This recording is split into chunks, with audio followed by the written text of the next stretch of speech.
Well, Jeremy, we know now that 2 individuals have lost their lives, according to the Deputy Minister of Durko, Llewellyn Landis, telling us this morning that they've received reports from the police that were in this high-level meeting behind closed doors, that 2 South Africans were killed in KZN. However, I must mention that the circumstances were quite different. One was killed when he allegedly tried to rob a shop belonging to a foreign national. We understand that that foreign national retaliated and opening fire, killing him and injuring 2 others.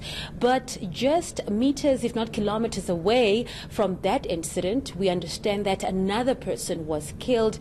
But those circumstances are also quite dubious. It seems as if a roof fell on him at a China mall. So now it seems that authorities are linking this to the recent xenophobic attacks that we're seeing unfolding in KZN and also in Limpopo. So this meeting that the Minister of Durko was chairing alongside the Minister of Police, Bheki Cele, was basically just to hear from the diplomatic corps and the diplomatic community about their sentiments with regards to these attacks that are happening. One question that was asked repeatedly, Jeremy, was, is government taking the stance of calling it xenophobic attacks, or is it criminal elements?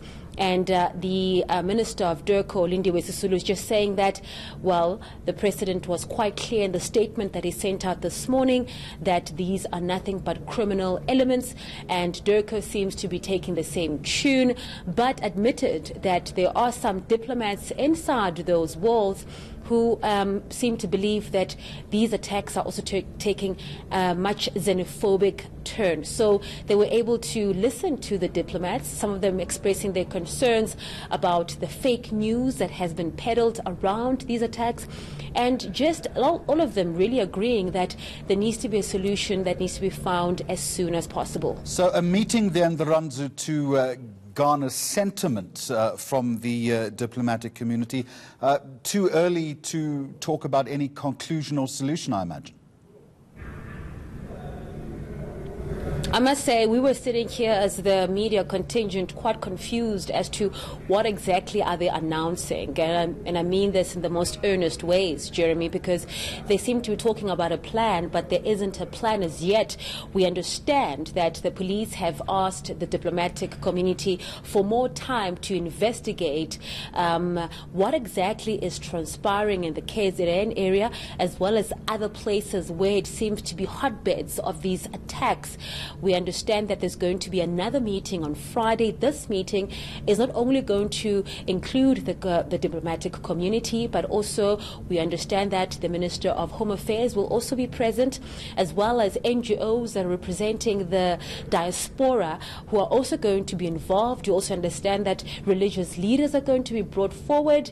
But most importantly, the police are supposed to come back with concrete answers for this meeting that's expected to take place on Friday. But with regards to today, I mean, there wasn't really anything new that happened, nothing really tangible that came out of this meeting, apart for them to just tell us that they're going to be meeting again on Friday. I have to point out an SMS that is during the rounds, though, Jeremy, which is something that was, spoken about in this press conference that took place. But one of the journalists really talking about that their domestic worker was received this SMS, and I've seen in my own Twitter timeline that a lot of people are also indicating that they have received the same SMS. But this SMS basically is sending a very stern warning to all foreign nationals that come the 13th of May, basically, they're going to be stopping all cars. I'm now reading from this SMS. We will stop all cars, taxis, buses, trains.